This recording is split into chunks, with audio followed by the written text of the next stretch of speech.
E a citação inicial de hoje diz: através da lei do equilíbrio, você tem a oportunidade de perceber que tudo interage, que as nuances percebidas nada mais são do que variações do mesmo tom. Tudo é bom, observe isso, tudo é bom, e você vai perceber isso quando aprender a 11ª lei. Cada lei trata de um assunto. Essa percepção mais abrangente ajuda você a alcançar o equilíbrio. Em tese, o desequilíbrio nada mais é que uma percepção fragmentada de um todo que ainda não se percebe. Todas as leis que você está aprendendo aqui interagem umas com as outras e estão em todas as coisas. O macro é igual ao micro e tudo é dual. Da mesma forma que a moeda tem dois lados, cara e coroa, tudo é dual e você pode entender isso analisando o símbolo do Tai Chi. Não do Tai Chi Chuan, que é uma arte marcial, e sim do Tai Chi, que é uma filosofia de vida fundamentada na manifestação das energias. Tudo se conecta e não são opostos, já que um reflete o outro. Pense em um homem rico, por exemplo. Ele só consegue ser rico porque é auxiliado por seus subalternos que trabalham para ele. Eu vou citar o exemplo de Jean Paul Goethe. Ele foi o homem mais rico do seu tempo. E ele disse uma frase muito interessante que merece nossa reflexão. Ele disse: prefiro ganhar 1% do esforço de 100 pessoas do que 100% do resultado de meus próprios esforços. Pense nisso, hein? 100%, 1% do resultado do esforço de 100 pessoas, ele considerava melhor do que 100% dos resultados dos seus próprios esforços. Então, veja bem, esse homem foi o homem mais rico do mundo na época dele. E isso ensina você como é que pensa, como é que é a cabeça de um empreendedor, de um empresário. Se você puder somar os resultados dos esforços de 100 pessoas, mesmo que seja apenas 1% de resultado, você terá 100% dos resultados. Assim também é sua relação com o tempo. Você é hoje a consequência de suas escolhas em seu passado. O que você sabe hoje resulta dos estudos que você fez no passado. Se você estudou medicina, você pode ser um médico, um excelente médico ou um médico medíocre, mas com certeza não será um engenheiro. E não acredito que alguém vá utilizar o serviço de um engenheiro para fazer uma cirurgia, não é? Então, as tuas escolhas do passado é que determinam o seu presente de hoje. Acho linda a frase do Buda que diz: se você quer saber quem você é hoje, olhe para o seu passado. Se você quer saber como será o seu futuro, olhe para o que você está fazendo hoje. E essa frase nos faz pensar. Não é que ele tenha razão mesmo? Reflita sobre essa frase, anote-a porque ela é complicada e exige reflexão. A próxima frase é muito difícil de ser entendida prima facie. Você tem que pensar, você tem que refletir para entender. Ela diz o seguinte: construa no presente o seu futuro passado. Se quiser anotar, depois você reflete. Vou repetir. Construa no presente o seu futuro passado. É claro, que você está construindo agora, no presente, amanhã será o seu passado. Percebe? Complicada a coisa, né? Se você ignorar a lei do equilíbrio, vai materializar muitas coisas em sua vida, principalmente coisas que você não quer. Estas leis não estão aí apenas para serem seguidas, elas são a própria vida. Se você não entendê-las, não compreenderá a vida. E por serem leis absolutas, não estão nem aí com você. E não querem nem saber se você vai acreditar nelas ou não, se você as aceita ou não. Mas como se aperceber delas é parte daquilo que depende de você, cuide disso, porque negligenciá-las pode lhe trazer terríveis consequências. E como eu já disse e volto a repetir, saber das leis da vida não basta, é preciso colocá-las em prática. Você só sabe sabedoria quando coloca em prática. e procure pensar na palavra sabedoria. A palavra sabedoria é feita de saber e dor. Saber, dor e ia. O ir é o agir, né? A dor não é uma dor física, é o esforço, é a dedicação. O agir é a ação, o experimentar. Só isso transforma conhecimento em sabedoria. E sobre o conhecimento, eu lhe digo uma coisa. Aquilo que você sabe não tem valor algum. O valor está no que você faz com o que sabe. Então, conhecimento é mero conhecimento teórico, experiência de outras pessoas, coisas que você leu num livro, um cursinho que você fez. Mas no momento que você põe em prática, que você age, então você passa a saber se aquilo é funcional, se aquilo é útil, se aquilo pode ser utilizado por você em sua vida. E esse saber, através dessa dor, do esforço, do aprendizado, etc., é o que nós chamamos de sabedoria. Ficou mais simples agora, né? Observe que tudo que o homem cria surgiu primeiro em sua mente e só depois se transformou em atitudes e ações, até conseguir se materializar no mundo. Isso se torna meio automático. Por exemplo, se você sente uma coceira na cabeça, você coça. Só que primeiro você teve que sentir essa coceira. E depois você teve que organizar a sua mente para erguer o braço em determinado ângulo e se coçar. Ou seja, até coisas simples, elas surgem primeiro na mente. E como o que está fora é exatamente como o que está dentro, primeiro é preciso uma vontade transformada em desejo, depois em atitude e ação, para que o resultado final se manifeste no mundo. Até mesmo quando você não faz, ainda assim está criando. Criando a inércia, criando a falta, criando a ausência, criando a negligência. E eu tenho cá o meu ponto de vista. Eu acredito que uma das muitas razões que fazem a mulher viver mais que o homem é porque ela se dedica a nutrir a família, a preparar um prato, uma refeição, um bolo, a limpar a casa, a cuidar das crianças. E esse tipo de atitude que exige ação, coloca em ação muitas das razões e inclusive dos hormônios que funcionam no corpo da mulher mais do que no homem, porque ela se dedica mais ao trabalho do que o homem. O homem tem sua jornada de trabalho, chegou em casa, ele senta na frente da TV, abre uma cerveja. E a mulher vai ter que fazer o jantar, e tem que lavar os pratos, e tem que cuidar das crianças. Então ela tem uma jornada dobrada, porque mesmo que ela trabalhe fora, quando ela chega em casa, ela tem a jornada doméstica a cumprir. E o fato dela se mexer tanto em relação a essas pequenas tarefas, que não são tão pequenas, porque são reiteradas e têm que ser feitas todos os dias, coloca uma série de hormônios e de fluidos dentro do organismo da mulher funcionando mais do que o do homem, que quando chega no trabalho, supõe que o dia já terminou e está ali para se divertir ou para ter um lazer, o que nem sempre é real. E lembrando, até mesmo quando você não faz, ainda assim está criando. Criando a inércia, criando a falta, criando a ausência, criando a negligência. William James, que foi um famoso filósofo, que era americano, mas morou na Inglaterra há muito tempo, defendia a ideia de agir como se.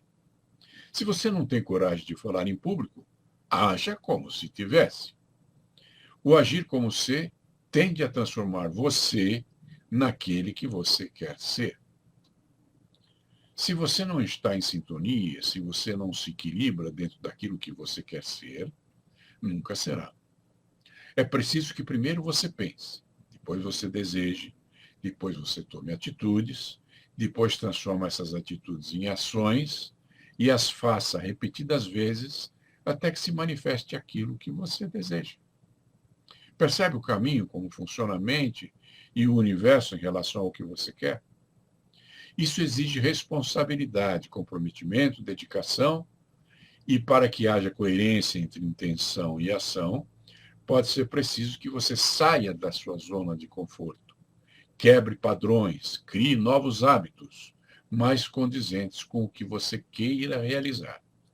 Então veja que tudo tem o seu caminho, né? É como se fossem degraus de uma escada que você percorresse. Você tem que começar do mais simples, que é o uso da mente.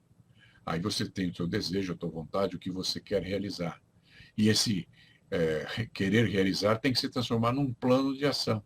E tem certas coisas que têm que ser feitas antes que outras.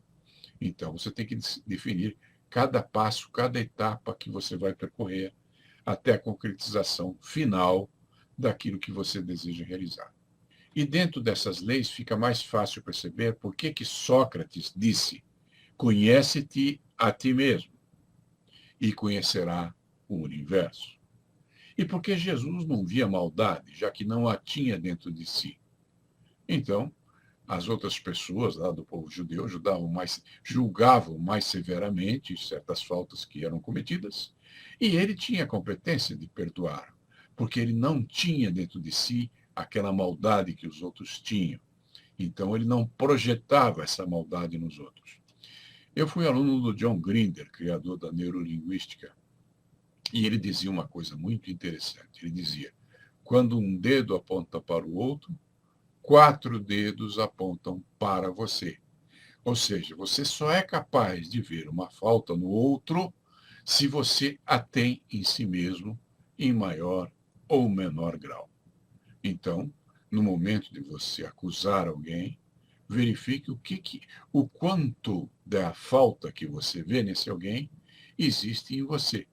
E procure curar essa falta em si, que é muito mais meritório e muito mais interessante para você, em termos de sua própria vida, do que apenas criticar o outro. O equilíbrio é tal que, se algo não é uma bênção, então é lição. Vamos estudar isso na 11ª lei.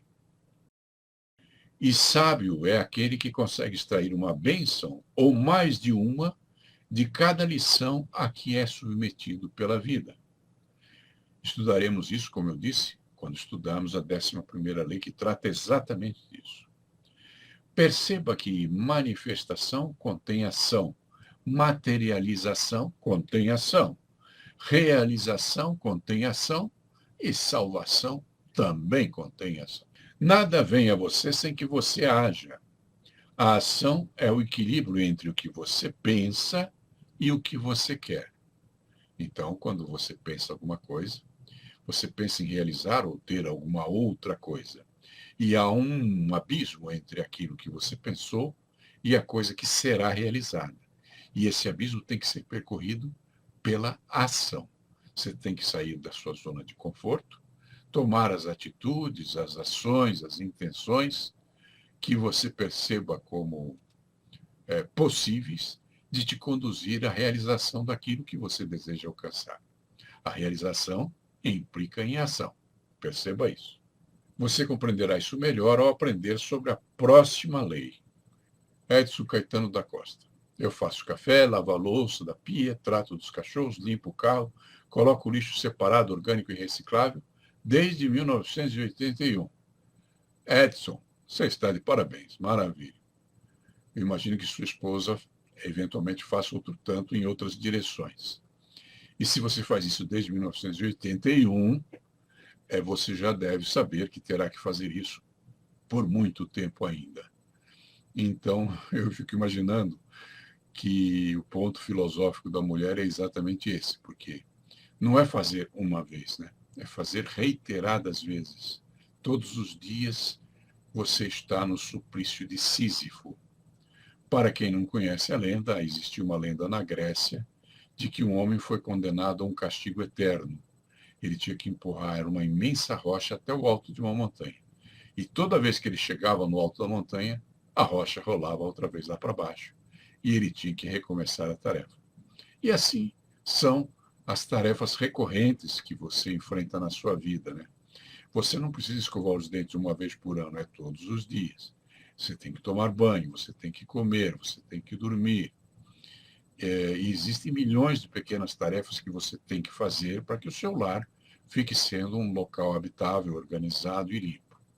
Devemos muito dessa limpeza às nossas esposas e às mulheres que estão nos nutrindo neste mundo, né?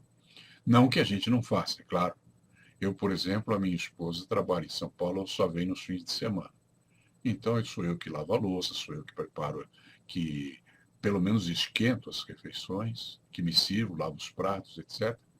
Porque quando ela chega, eu quero que a casa esteja mais ou menos organizada. Ela merece isso. Muito bem.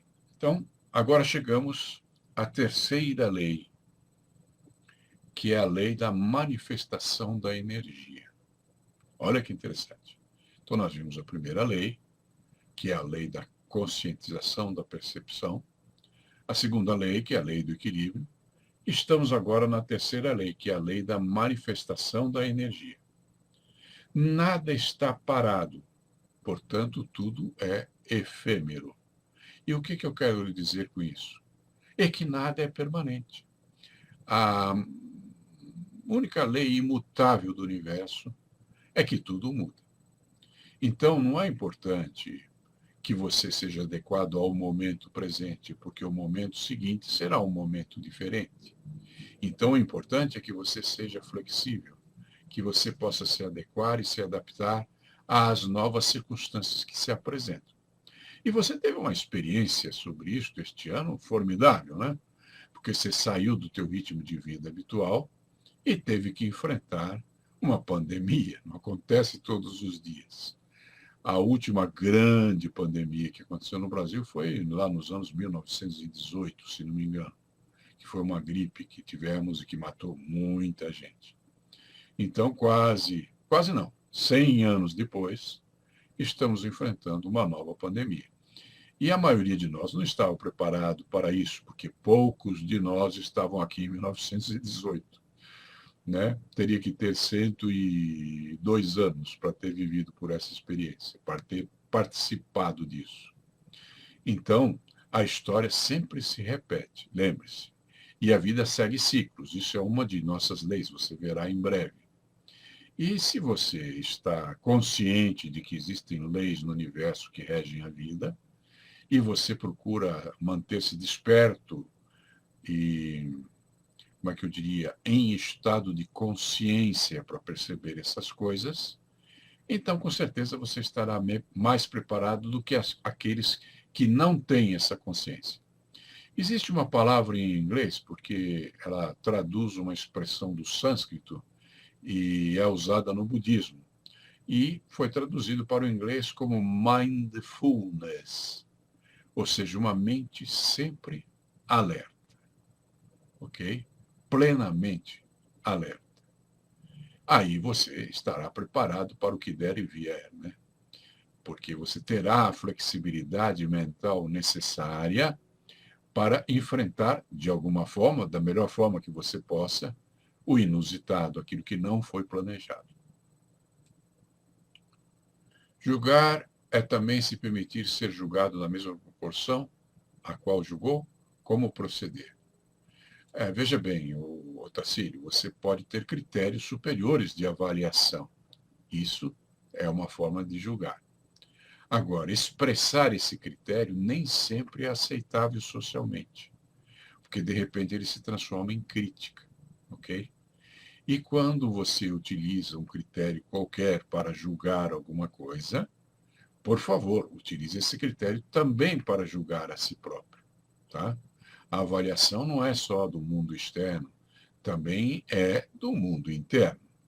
Eu sei que isso não é muito usual no nosso mundo, nós estamos na era da botânica. Hoje você aperta o botão do teu celular, aperta o teclado lá do teu computador e as coisas acontecem, né? Eu sou do tempo em que para ligar o carro você tinha que enfiar uma manivela na frente dele e ficar girando até aquilo dar certo. Hoje existe o botão de ignição, o giro da chave já aciona um servomecanismo que é denominado de motor de arranque, e esse motor de arranque vai colocar em função o motor maior que faz o carro se mover. Tudo hoje é muito mais simples. Mas, como vocês já nasceram nesta era, não têm consciência disso, né? Nem perceberam essas mudanças. Então, há uns 200 anos atrás, se você queria ter um pão, você tinha que semear o trigo, depois você tinha que cuidar da plantinha do trigo, que consistia em tirar dali as ervas daninhas, as pragas que pudessem acometer o trigo. Depois você tinha que colher esse trigo no tempo certo. Ele tinha que ser batido para que se tirasse as cascas da semente. E foi daí que surgiu, para aqueles que praticam arte marcial, o nunchaku. O nunchaku é um instrumento para debulhar, provavelmente, o arroz. E aí, depois de debulhado, você tinha que levar ele ao moinho, e ele tinha que ser socado até virar uma espécie de farinha. E aí se teria o pão se você soubesse prepará-lo e tivesse um forno para aquecê-lo. Hoje não. Hoje você entra no supermercado, existem milhões de opções de alimentos ao alcance. E isso aumenta a linha do Equador. Ou seja, é muito mais fácil engordar agora, já que você dispõe de muitos alimentos sem precisar caçar, semear e colher, do que no tempo em que isso tinha que ser feito para que você pudesse se alimentar.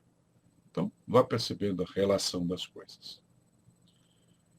A matéria é a energia condensada. Eu tenho um amigo que era professor de física na USP, que é a Universidade de São Paulo. E ele me disse que toda a matéria é apenas energia condensada e que o metal mais duro é formado mais de espaço entre suas moléculas e átomos do que de algo sólido. Então, eu sinto aqui na minha mesa uma mesa sólida, né? O meu óculos é sólido, minha roupa tem lá seu nível de solidez. Mas os espaços vazios são muito maiores do que a solidez que eu percebo. Okay? Aqui em minha mente, meus sentidos não me permitem perceber de outra forma. Ou seja, se você for analisar isso, é viável compreender que tudo está em constante vibração. Se você puser uma partícula de alguma coisa embaixo de um microscópio potente, você verá que está tudo se mexendo. Tudo está em vibração. Dependendo como a gente vibra, atraímos ou afastamos coisas e acontecimentos. Isso é interessante. Talvez você não tivesse pensado nisso até este momento, mas com certeza você já passou por experiências assim, às vezes em outros níveis de consciência. Tá? Então eu vou repetir. Dependendo como a gente vibra, atraímos ou afastamos coisas e acontecimentos. Isso não é misticismo, não é superstição, é magnetismo. Cada um de nós se encaixa dentro de uma escala. O Otacílio comenta: concentrar energia que realmente vale a pena com coisas a qual temos controle, o que não é de nossa competência, o que fazer? Aceitar ou existe outro caminho para uma vida plena? A vida plena consiste em viver. E viver consiste em compreender que você só tem 3 coisas que dependem de você, que é o seu pensamento, a sua vontade e as ações que você pode fazer a partir do seu pensamento e da sua vontade. Todo o resto não te pertence. Então, se você se incomoda com esse resto, você está destinado a sofrer porque fez a escolha errada. Então, a ideia é: você será feliz se você se conformar com as 3 coisas que te pertencem.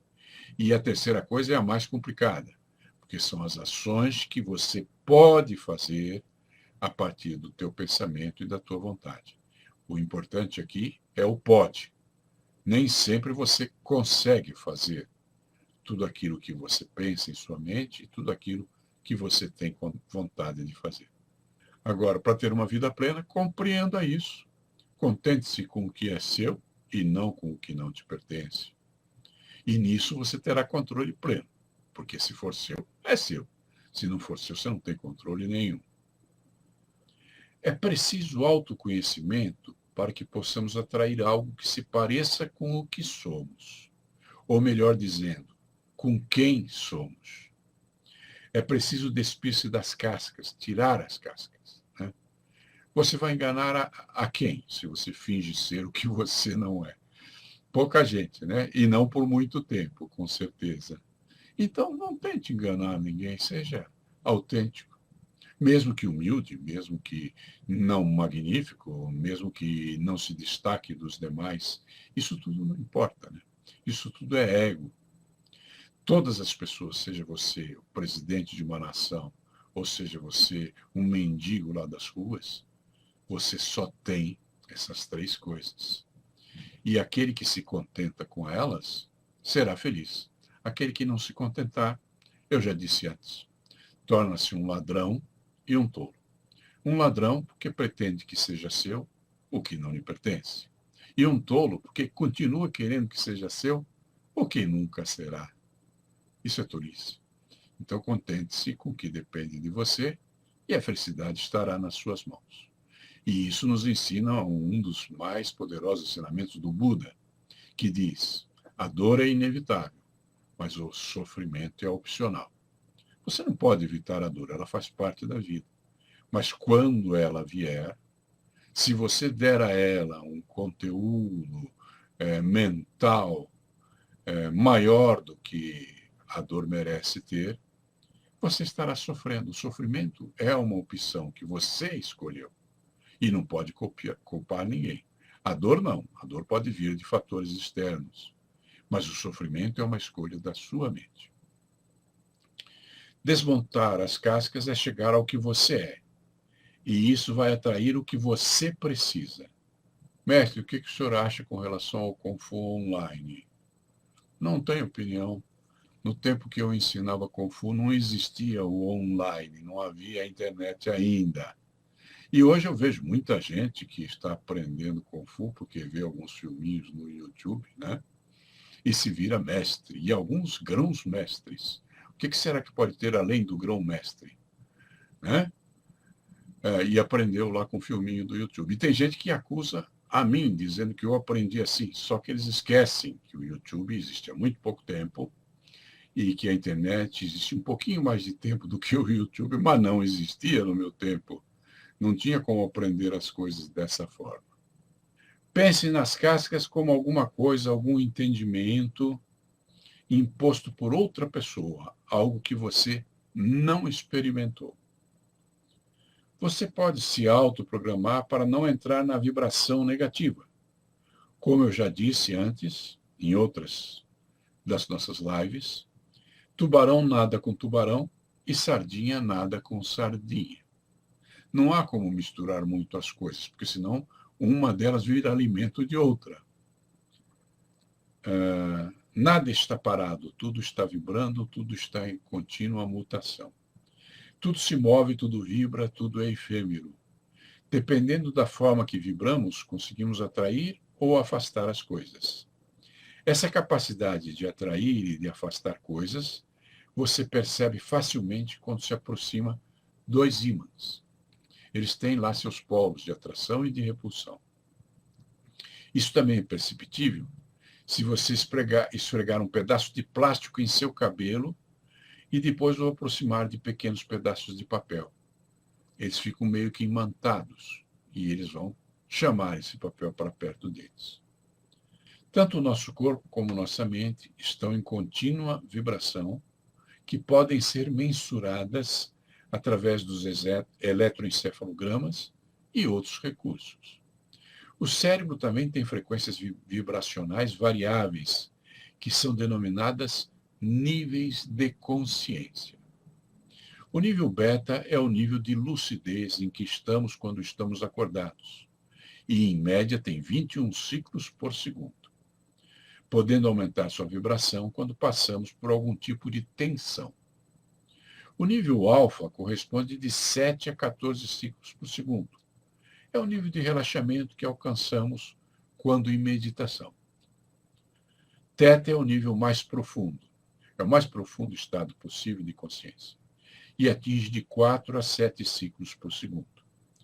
Daí para frente se entra no nível do sono, onde se alcança a inconsciência, e com o ritmo de meio a 4 ciclos por segundo, onde os sentidos adormecem e a pessoa entra em uma espécie de coma ou inconsciência.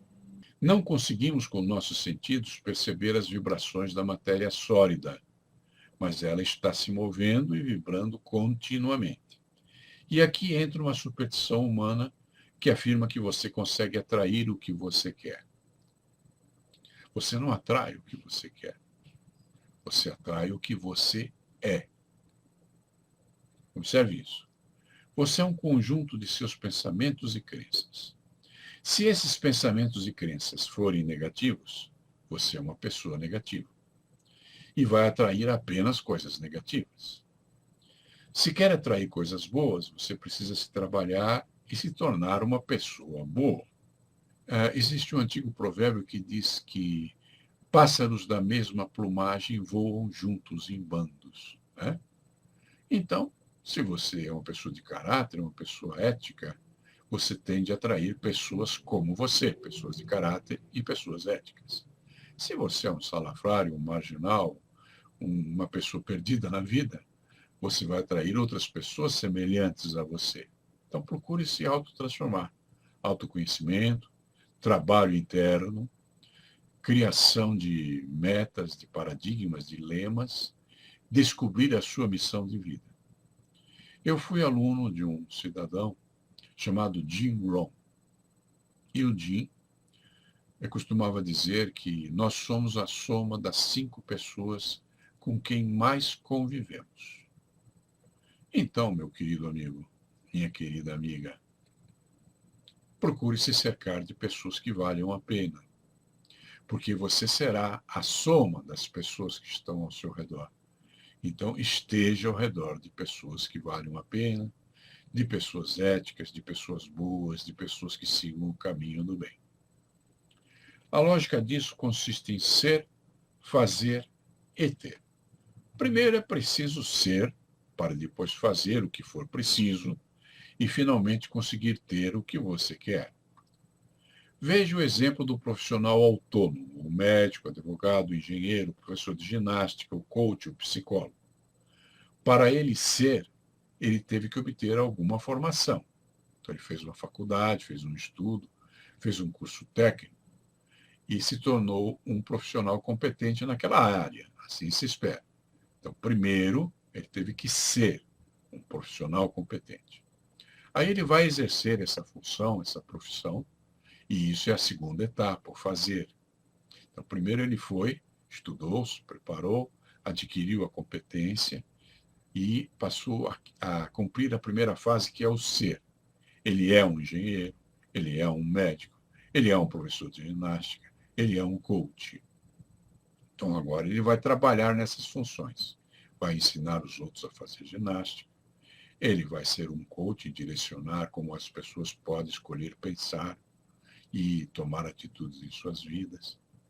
Ele pode ser um médico que vai cuidar de pessoas que estão precisando porque tem algum problema de saúde. Ele pode ser um engenheiro e projetar uma casa, um prédio ou reformas que precisam ser feitas em imóveis. Por quê? Porque ele é, primeiro. Depois ele vai fazer isso. E em pagamento a essas funções que ele vai exercer, ele consegue ter. Então, perceba, ser, fazer e ter. A ordem é essa. E a Bíblia diz: todo trabalhador é digno do fruto do seu trabalho. Não adianta você conseguir o que quer se não fizer parte daquilo que você é, da sua natureza intrínseca.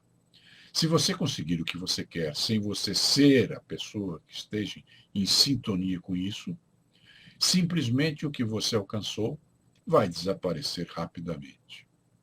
É o que acontece com a maioria das pessoas que ganham na loteria. Eu acompanhei alguns casos aqui no Brasil. O cara ganha verdadeiras fortunas. 3 a 5 anos depois ele não tem nada. E às vezes tem menos do que tinha quando começou. Rapidamente todo aquele dinheiro se esvai e essa pessoa acaba em um nível financeiro pior do que aquele em que estava quando recebeu o prêmio. O que você quer é bastante óbvio para você, mas o que você é, que é o fator determinante para que consiga o que você quer, só se descobre através do autoconhecimento. Daí o antigo provérbio que afirma que o ser vem antes do ter. Edson, diga-me com quem andas e te direi quem és. É antigo provérbio perfeitamente válido. O Gustavo Badiotto. Comente sobre algum método para refinar a nossa percepção das coisas. Métodos sobre como refinar a nossa percepção das coisas. Bom, perceber, segundo alguns cientistas, nós não percebemos nem 1/100º das informações que nos chegam do mundo lá fora. Nós percebemos, não chega a 10% disso. Existem estudos a respeito. Eu não lembro o nome dos cientistas porque eu tenho problemas de memória. Agora, como é que você começa a refinar esse método de percepção? Primeiro, ficando atento. Né? Procure observar que você tem 5 sentidos. Né? Eu sei que o Gustavo gosta de andar de bicicleta, ele é um atleta. Quando você está andando de bicicleta, você sente o vento batendo em você. Aí no Japão, eventualmente, a neve, né? E você sente o calor do sol no verão. Precisa ver o quanto você consegue ouvir quando você está pedalando sua bicicleta. E há outras sensações, né? Sensações do peso da roupa sobre o seu corpo, às vezes a sensação do sapato enquanto você pedala. Você, se for um bom ciclista, saberá se você precisa encher os pneus da sua bicicleta, porque há uma relação de atrito quando você se move e ela fica diferente se o pneu tiver com algum problema. Então, procure ampliar os seus 5 sentidos, em todas as direções que você puder. Isso é o estado de consciência que o budismo chama de mindfulness. É a plenitude da mente. A mente e seus canais de percepção. Então, nós percebemos o mundo de acordo com os canais que temos. Se você for cego, você saberá do mundo por 4 canais que ainda lhe restam, mas você não terá noção de cores, de nuances, de padrões. Se você enxergar bem, mas for surdo, você terá 4 percepções do mundo, mas falta-lhe um sentido. Então você não saberá nada sobre música, sobre cadências, sobre modos de que se manifeste uma sinfonia. Ok? Então procure aguçar os teus sentidos nessas direções. E aí use a sua mente para fazer uma espécie de escolha em relação a essas coisas que você está se submetendo e recebendo através dos sentidos. Tá bom? Procure aguçar o sentido que lhe seja mais útil em função do que você é e do que você faz. Por exemplo, um atleta como o Gustavo, ele tem doutorado em educação física lá no Japão, com certeza vai ter uma noção diferente sobre os músculos do corpo do que uma pessoa comum, né? Eu, por exemplo, sei que tem um músculo na coxa que se chama costureiro. Por que ele se chama costureiro? Eu não faço ideia, né?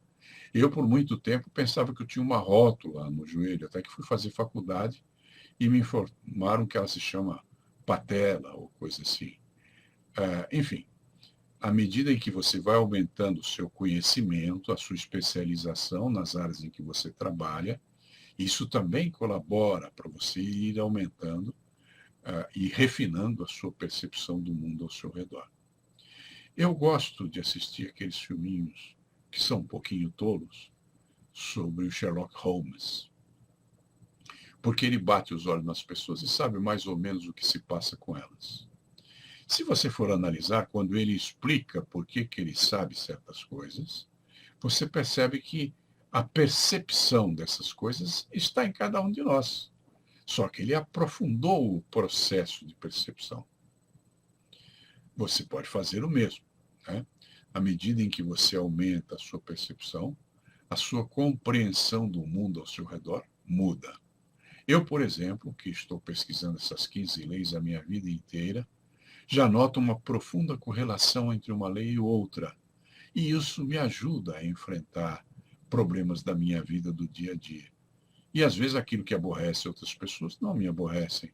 Ou pelo menos me aborrecem até certo ponto, e eu posso transformá-las em lições que eu aprendo, e essas coisas que poderiam ser provações para certas pessoas podem se tornar bênçãos para mim. Aprendi ao longo da vida que as provações são métodos de aprendizado que a natureza nos oferece para que nós cresçamos em nossa percepção. Procure examinar isso. Procure refletir sobre isso. Procure meditar. E você vai perceber, e acredito que em grande parte na idade em que você está já percebeu, que se nós não passássemos pelas provações, não cresceríamos. Agora, não é a provação que nos faz crescer, e sim a compreensão que alcançamos através da provação. Bernard Shaw, um dramaturgo inglês muito famoso, ele dizia: o que a vida lhe traz é irrelevante.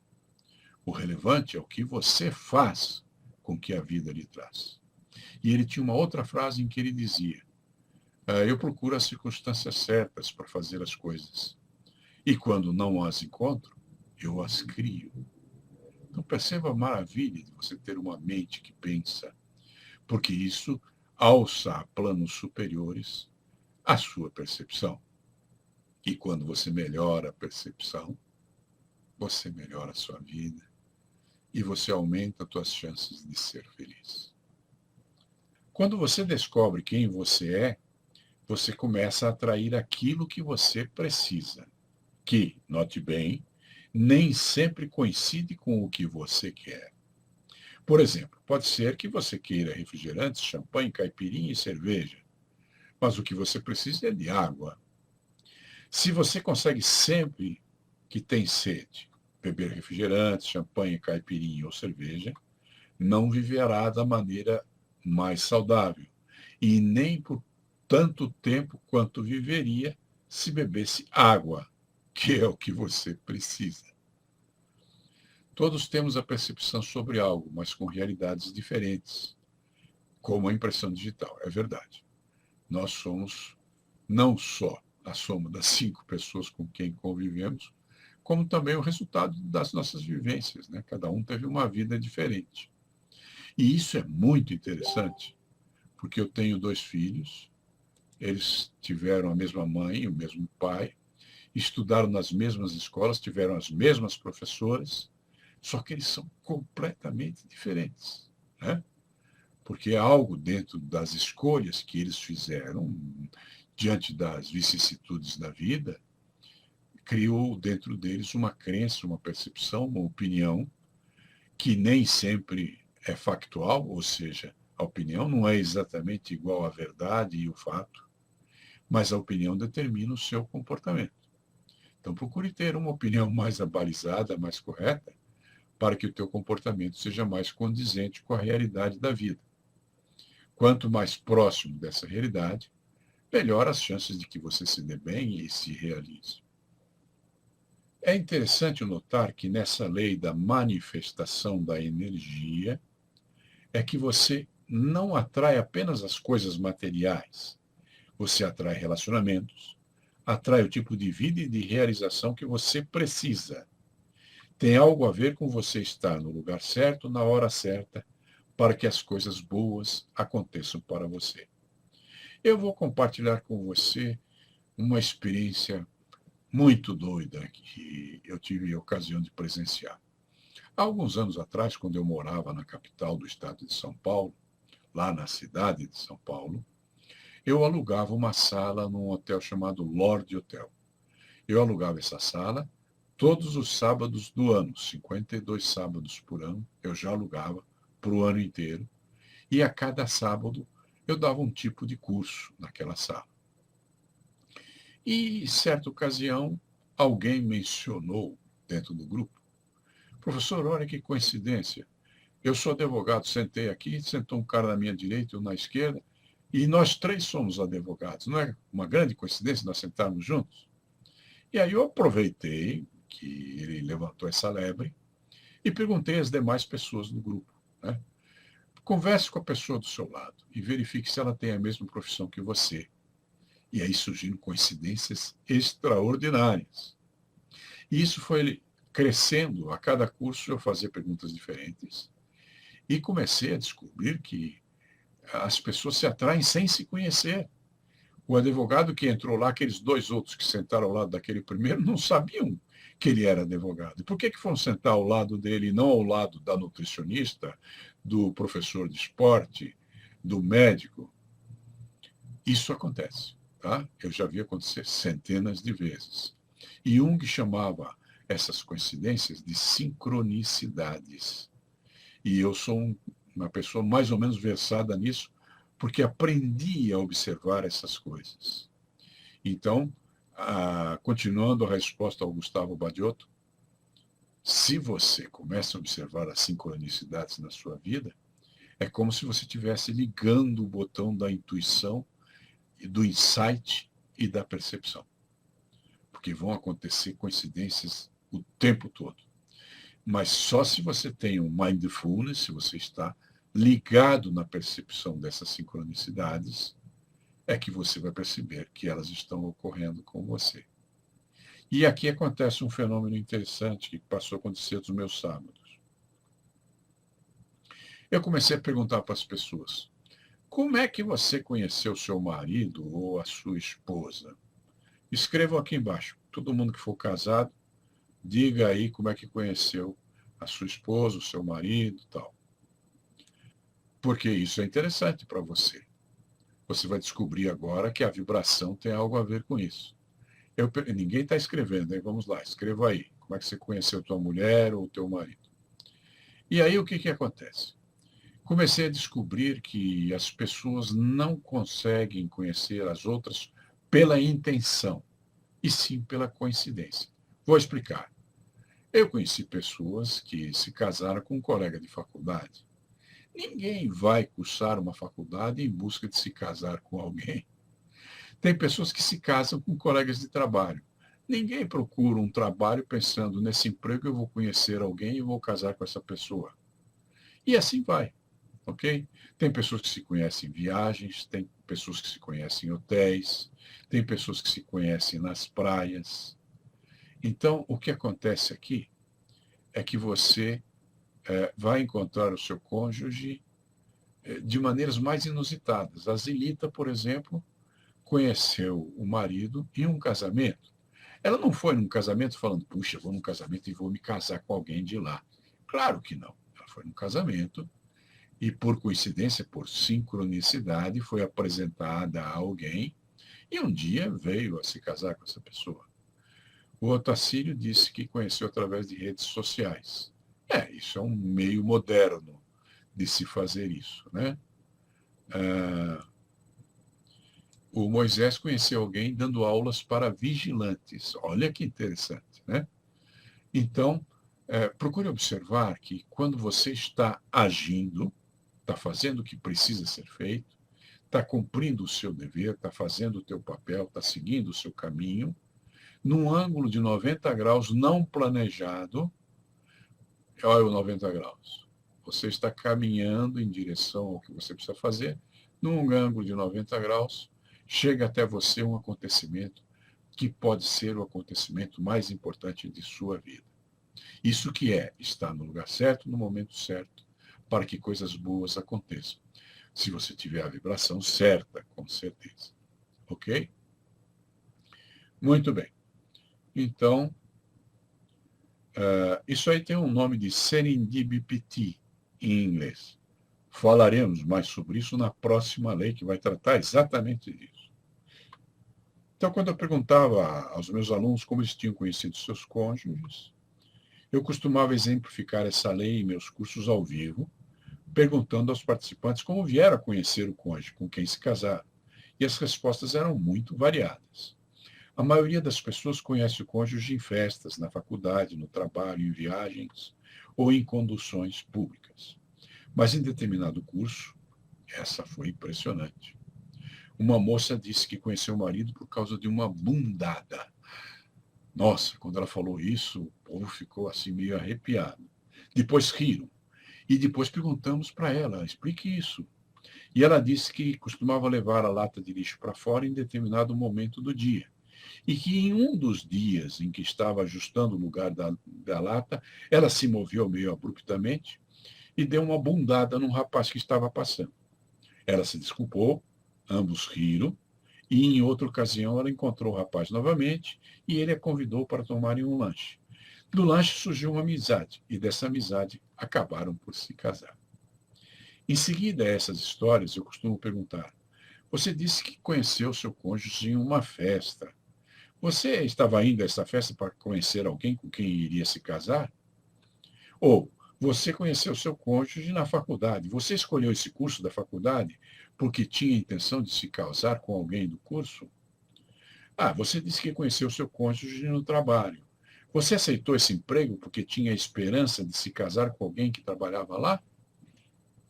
Você disse que conheceu seu cônjuge em uma viagem. Você fez essa viagem porque queria conhecer alguém com quem se casar? Invariavelmente, a resposta era não. Agora pergunta a cada um de vocês, e vocês vão me dizer mais ou menos a mesma coisa. O Eliezer, por exemplo, conheceu a esposa no trabalho. O Wellington Mota. Todos nós estamos conectados com uma energia que vai além da nossa sabedoria. Sim, é verdade. Nós não temos em nossa percepção todos os fatos. Nós não podemos avaliar totalmente como que essa energia traz essas coincidências para a nossa vida. Mas se tivermos alguma percepção, notaremos que elas acontecem. E você notar vai fazer com que elas aconteçam mais vezes. Porque é um provérbio que diz, você sempre consegue mais do mesmo. Eu não estou explicando mais sobre a percepção, porque foi a primeira lei, já tivemos essa aula, todos tiveram a ocasião de fazer as perguntas sobre a primeira lei, que era a lei da percepção. E se não fizeram, podem obter pesquisas sobre isso. A Maria Salete.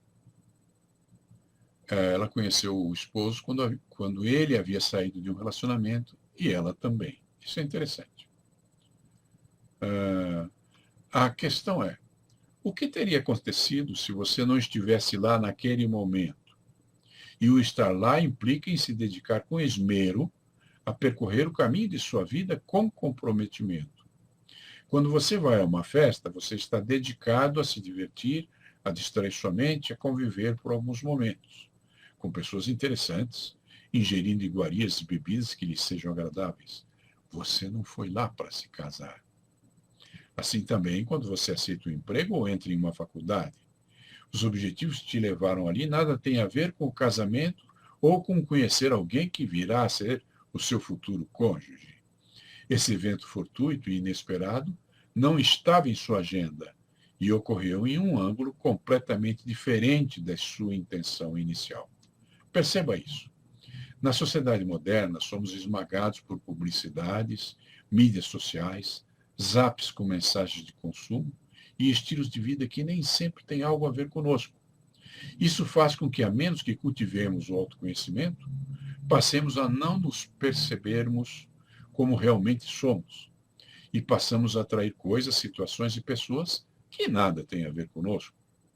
Você pode ter tomado algo que você pode ter se tornado algo que você realmente não é. Você não se reconhece mais. Você interpreta papéis sociais que nem sempre têm a ver com suas necessidades específicas. E sua vida, a menos que pratique o autoconhecimento, se torna assim um desperdício de energia. Você irá entrar em uma espiral de autodestruição. Estados depressivos podem se manifestar, e angústia também, quando você se põe em papel social que não seja para você. Daí a importância de ser você mesmo, de se despir de maneirismos e papéis sociais que nada têm a ver consigo. A ideia é que seu estado vibracional é parte das coisas que dependem de você. E, portanto, você pode escolher pensamentos que tenham mais harmonia, que estejam em uma frequência vibracional mais de acordo com quem você é. E então você atrairá para si o que realmente necessita. Estamos no nosso minuto fatal. Eu agradeço a presença de vocês. Espero que estejam aqui na próxima quinta-feira para que possamos continuar a pesquisar esse assunto extremamente interessante. Muito obrigado pela presença de vocês.